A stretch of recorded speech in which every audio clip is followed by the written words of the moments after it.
B11,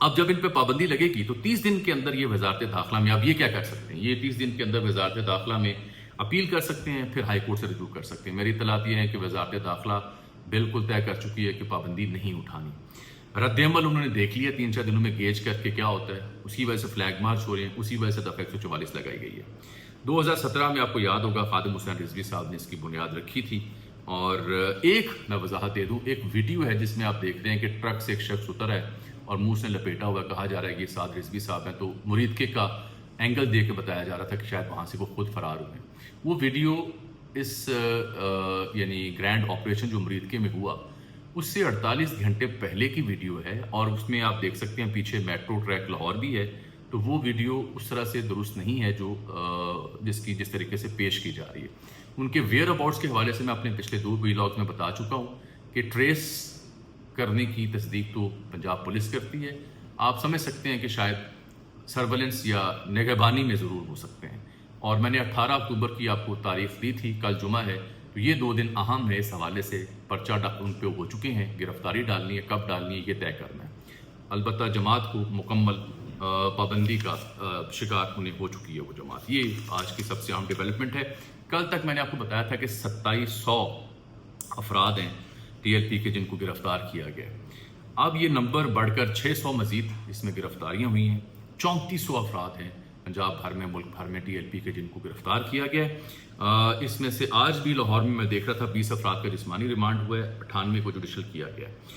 4000 مزید T L P کے کارکنان یا رہنماؤں کی فہرست بھی محکموں نے تیار کر رکھی ہے کہ انہیں بھی گرفتار کرنا ہے۔ یہ واقعتاً ایک بڑے اسکیل پر گرینڈ آپریشن کرنے کی تیاری ہے۔ فلیگ مارچز بھی اسی لیے ہو رہے ہیں، بالخصوص اسلام آباد میں، پنڈی میں، لاہور میں اور دیگر جگہوں پہ جو محکمہ اوقاف کے معاملات ہیں وہ آپ کے سامنے ہیں۔ وہ کہ مفتی منیب اس حوالے سے اپیلیں کر رہے ہیں لیکن ان کی بات سنی نہیں جا رہی۔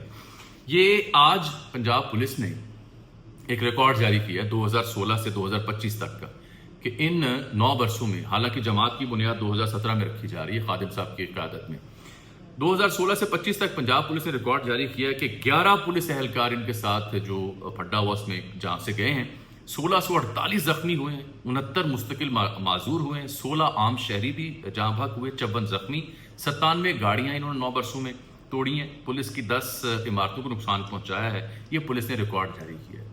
تو میں اگر بحیثیت صحافی پولیس کی جانب سے جاری ریکارڈ پیش کر رہا ہوں تو یہ بھی میرا حق ہے عام شہری کے طور پر اور صحافی کے طور پر کہ میں پولیس سے یہ پوچھوں کہ حضور یہ تو ہوا آپ کو نقصان، کیا آپ اس کا ریکارڈ، اس کی تفصیل بھی جاری کریں گے کہ بدلے میں ٹی ایل پی نے کیا بھگتا ہے، بدلے میں ٹی ایل پی کے کتنے لوگ جان سے گئے، کتنے لوگ زخمی ہوئے، ان کی کتنی عمارات یا گاڑیاں جو ہیں وہ نظر آتش ہوئیں، وہ بھی اگر آپ جاری کریں تو بڑی مہربانی ہوگی۔ پوچھنے کی میں نے کوشش کی، ریکارڈ البتہ موجود نہیں ہے۔ اب لاہور میں دیکھ رہا ہوں اور کچھ اور جگہوں پہ ان کے مختلف مدارس اور جو مذہبی مقامات ہیں ان کو سیل کرنے کا سلسلہ جاری ہے، اور یہ طے کیا جا رہا ہے کہ ان کے مذہبی مقامات جتنے ان کو اوقاف کے حوالے کر دیا جائے۔ ٹھیک ہو گیا۔ اس پہ فواد چوہدری صاحب سامنے آتے ہیں، وہ کہتے ہیں ٹی ایل پی ہی کیوں، جو باقی مذہبی گروہ ہیں ان کی جو ایسی ہی مذہبی عمارات ہیں ان کو کیوں نہیں اوقاف کے حوالے کیا جاتا۔ اس پہ فواد چوہدری صاحب کے خلاف خاصی تنقید ہوئی، بالخصوص ہمارے جو دیوبند مکتبہ فکر ان کی جانب سے، کیونکہ چوہدری صاحب نے یہ الزام لگایا کہ صرف اسلام آباد میں 500 ارب کی پراپرٹی جس پہ قبضہ کیا ہوا ہے مذہبی گروہ نے۔ یہ چوہدری صاحب کو اپنی دور حکومت میں کیوں نہیں یاد آتا، اور آلریڈی مساجد اوقاف کے انڈر تو ہیں ہی، مذہبی معاملات حساس ہوتے ہیں، کچھ نرمی یا کچھ احتیاط بہرحال رکھنی چاہیے۔ کل جمعہ ہے، کل آپ کو جمعے کے بعد تک کی صورتحال واضح ہو جائے گی۔ یہ رہی کہانی ٹی ایل پی کی۔ اب آ جاتے ہیں جھنڈے کی کہانی کے اوپر۔ ہوا یہ کہ یہ ہے جی وہ جھنڈا، یہ بیٹھے ہیں سہیل افریدی صاحب، اور سہیل افریدی صاحب جب بیٹھے ہیں تو یہ ہے خیبر پختونخوا کا جو صوبے کا ایمبلم ہوتا ہے جھنڈا، یہ ہے تحریک انصاف کا جھنڈا۔ ٹھیک، سامنے ٹیبل پہ چھوٹا سا جھنڈا پاکستان کا لگا ہوا ہے، یہ پیچھے خان صاحب کی تصویر ہے۔ تو سب سے پہلے میں نے دیکھا بلال غوری صاحب سینئر صحافی ہیں، اقرار الحسن صاحب ان جیسے اور لوگوں نے، پھر نون لیگ کے رہنما بھی پڑھ گئے، عظمیٰ بخاری، مہینہ پرویز بٹ صاحبہ کہ جی یہ تصویر کہاں گئی حضرت جناب کی۔ غور سے اگر آپ دیکھیں دوبارہ، جو چیز ٹھیک ہے اس کو ہم ٹھیک کہیں گے۔ اگر یہاں پہ خان صاحب کی تصویر لگی ہے تو ان کے یعنی ان کے دائیں جانب بن رہی ہے، دائیں جانب اوپر خان صاحب کی تصویر ہے سہیل افریدی کے، تو ان کے بائیں جانب اوپر اسی جگہ پہ جناب حضرت جناب کی تصویر بھی موجود ہے۔ یوزلی وہ پیچھے ہوتی ہے لیکن کچھ لوگ دائیں بائیں اپنے رہنماؤں کی لگا لیتے ہیں، زرداری صاحب کی بھی لگتی ہیں، نواز صاحب کی بھی لگتی ہیں، اس پہ تو کوئی مسئلہ نہیں ہے مجھے. مسئلہ یہاں شروع ہوتا ہے کہ پاکستان کا جھنڈا ٹیبل پہ چھوٹا کیوں ہے, پیچھے پی ٹی اے کا جھنڈا اس سے بڑا کیوں ہے. یہ وہ اعتراض ہے.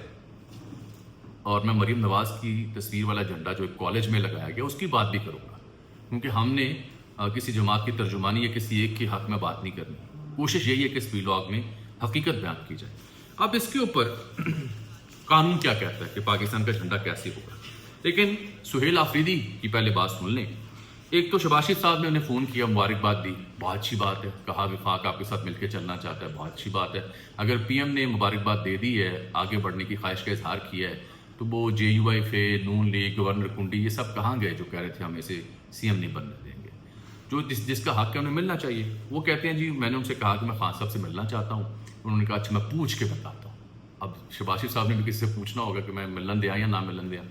لیکن وہ گئے تھے اڈیالہ, سی ایم جو ہے کے پی, انہیں نہیں ملنے دیا گیا.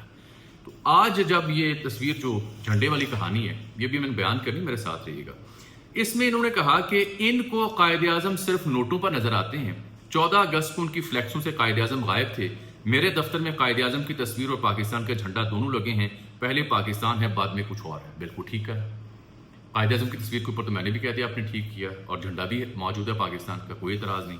مسئلہ ہوتا ہے یہ جو جس طرح سے پی ٹی اے کا جھنڈا اور خیبر پختونخوا کی حکومت کا جو جھنڈا ہے وہ نمایاں لگے ہوئے ہیں, یہ پڑا ہوا ہے آپ کے پاس پاکستان کا جھنڈا چھوٹا. اب اس پہ حقائق کے ہیں, آپ کو یہ بھی جاننا چاہیے نا. صرف آنکھیں بند کر کے کہ سہیل آفریدی نے بڑا غلط کیا, یا آنکھیں بند کر کے کہ سہیل آفریدی نے بڑا ٹھیک کیا, یہ نہیں. یہ میرے پاس پڑے ہیں نیشنل فلیگ پروٹوکالز 1900 اور میرا خیال ہے کو 75 کی وزارت داخلہ کی جو قومی جھنڈے کے بارے میں ہدایات ہیں جو قوانین کا حصہ ہیں, اس کی تفصیل اس میں لکھی گئی ہے. اس میں شک نمبر ہے 6, نیشنل فلیگ پروٹوکالز.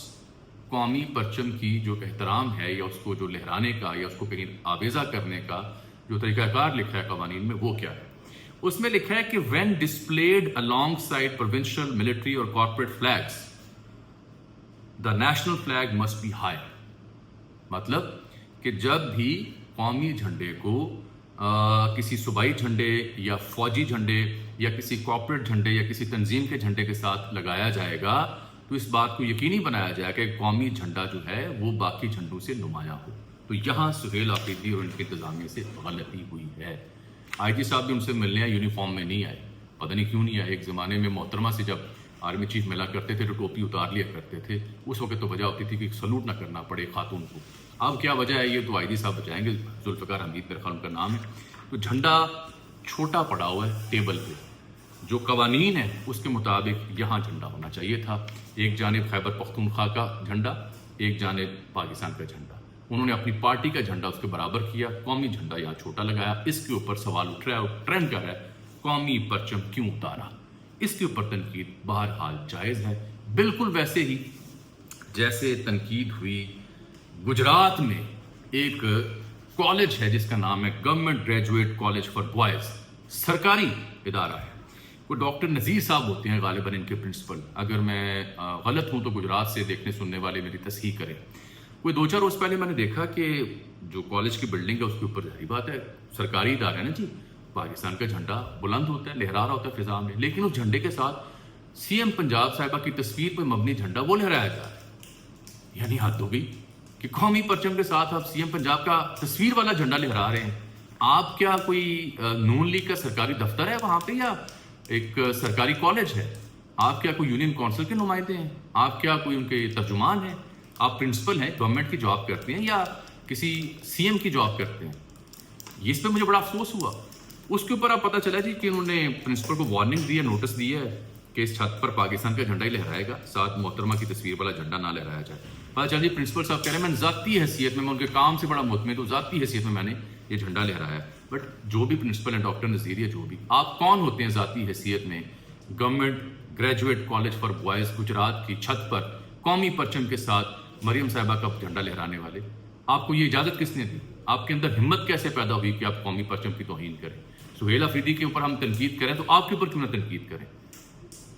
یہ کب سے آپ سرکاری ملازم ہیں, حکومت پاکستان کے ملازم ہیں, آپ کسی انڈیویجول کے کسی سیاسی جماعت کے ملازم نہیں ہیں, اور آپ کہہ رہے ہیں آپ ان کے کام کاج سے بڑے متاثر ہیں اس لیے آپ نے ان کا جھنڈا لہرا دیا. او بھائی, ٹی سی کرنے کے اور بڑے طریقے ہوتے ہیں, وہ کر لیں.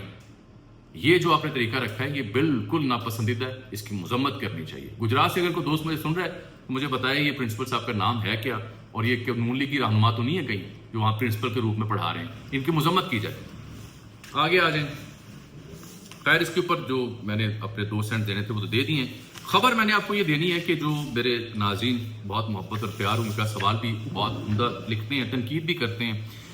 میں آپ کو اگلے ویلاگ میں بڑے تفصیل سے عرض کرنے جا رہا ہوں کہ افغانستان کے ساتھ پھڈا تو ہو رہا ہے، لیکن افغانستان کی جو طالبان حکومت ہے وہاں بھی آل از ناٹ ویل، وہاں بھی 2 بڑے دھڑے، حقانی گروپ اور کندھاری گروپ، ان کے بیچ اقتدار کی جنگ ہے۔